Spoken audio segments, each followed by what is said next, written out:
How's it, Quinton? Very, very well played. I'm interested to know whether the fact that you're no longer playing Test cricket has helped your form in the white ball formats. You've had a hell of a run of form, since December. Do you think not having to bother with Test cricket has helped that? I don't think so. I'm not too sure, to be honest. I haven't really thought about it. I think I've always been a decent white ball player anyway.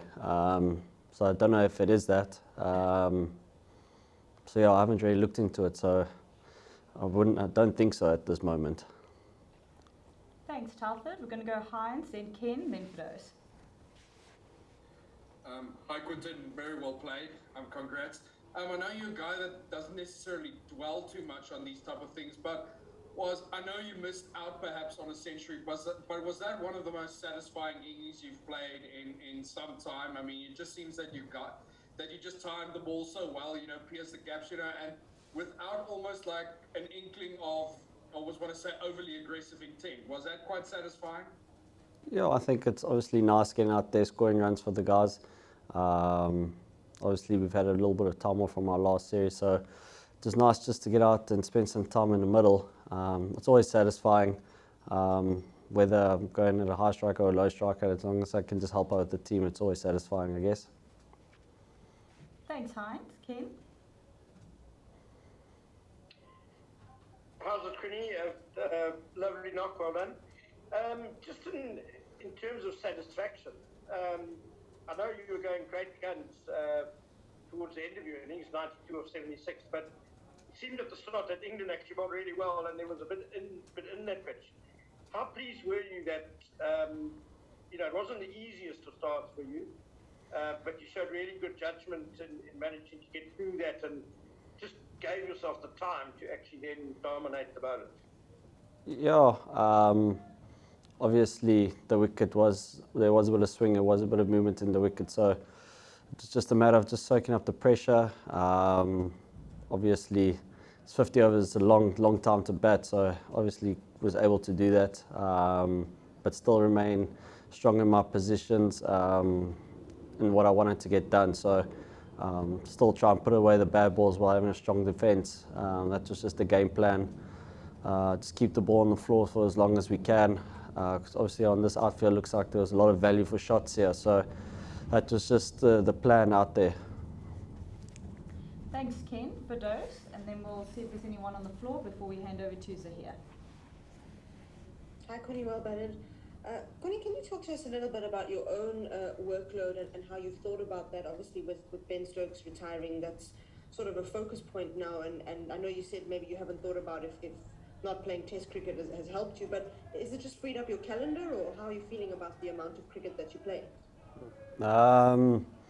To be honest, no, it hasn't freed up my calendar, or at least for not this year. I've been roped in to play a couple of leagues, so to think about where I need to be, where I want to be in my career. So, it's as long as I can do it at my own pace, I'm happy. Thanks for those. We'll take some from the floor, Dean. As a left-hander, what difference does it make to you facing up against three left-arm seamers in one team? It's obviously quite an unusual setup. Is that a more tricky prospect, or does it actually help you get used to it and then put in a performance like that? No, it is tricky. I must be honest. I don't think I've ever been played against a team that's played three left-arm seamers swinging it around. But in saying that, before the series, we kind of thought that might happen. So obviously we did some preparation for it. So I wasn't caught off guard or anything. So yeah, it is strange. I'm so used to facing the right-hand bowlers. Obviously it's more of a comfort thing because you're so used to it over the years, and to come face three left-arm seamers swinging around with good skills. So yeah, I mean, we kind of foresee it happening, and then but that's why we're prepared for it.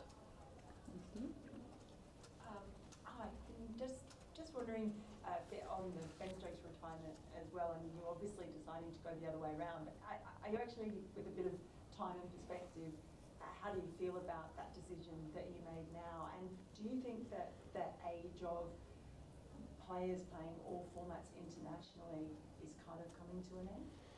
Yeah, I think it's going to start being tough for players.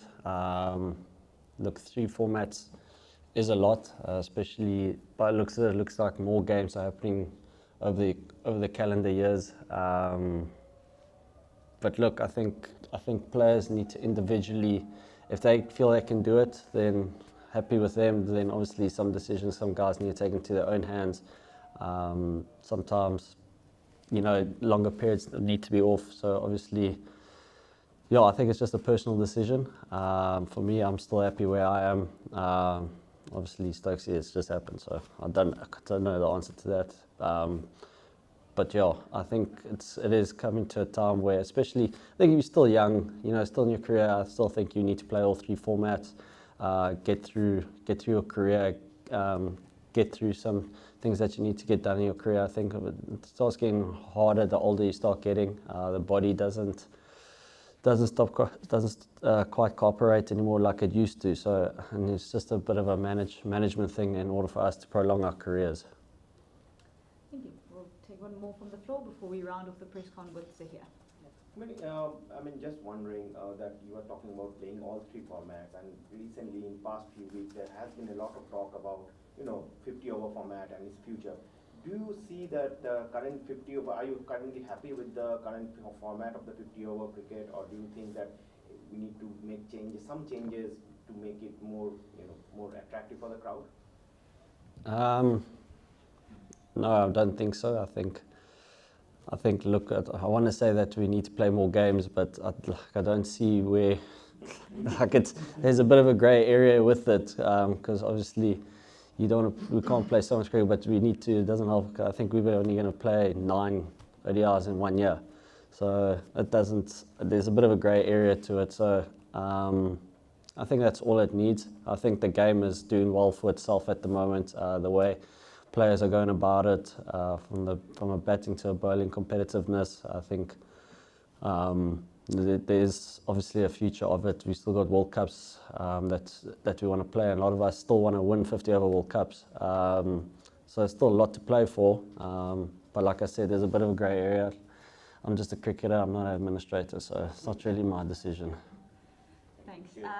Thank you very much. Zahir, we'll round off Quinny's press conference with yourself. Hi, Quinny. Just in terms of you only playing white ball cricket, when you come into the side, do you feel that you got to make an impact because you're only there for a limited time, and also just looking forward to the T20 World Cup? Is this good prep with what's coming up ahead?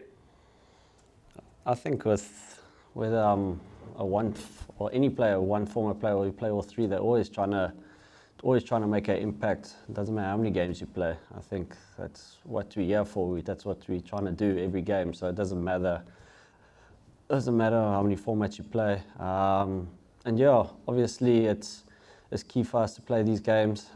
In thinking there's a T20 World Cup this year, but there's also a 50-over World Cup next year. So things are happening quickly. So we'll all just take it step by step. Obviously, this series was our main focus was to play well as a team, sort out 1 or 2 things. Then now it's onto the T20s where we need to prepare and obviously look closer in time with the T20 World Cup. So it's always moving. It's not a stagnant things that happen. It's always moving because we always need to prepare for World Cups. So yeah.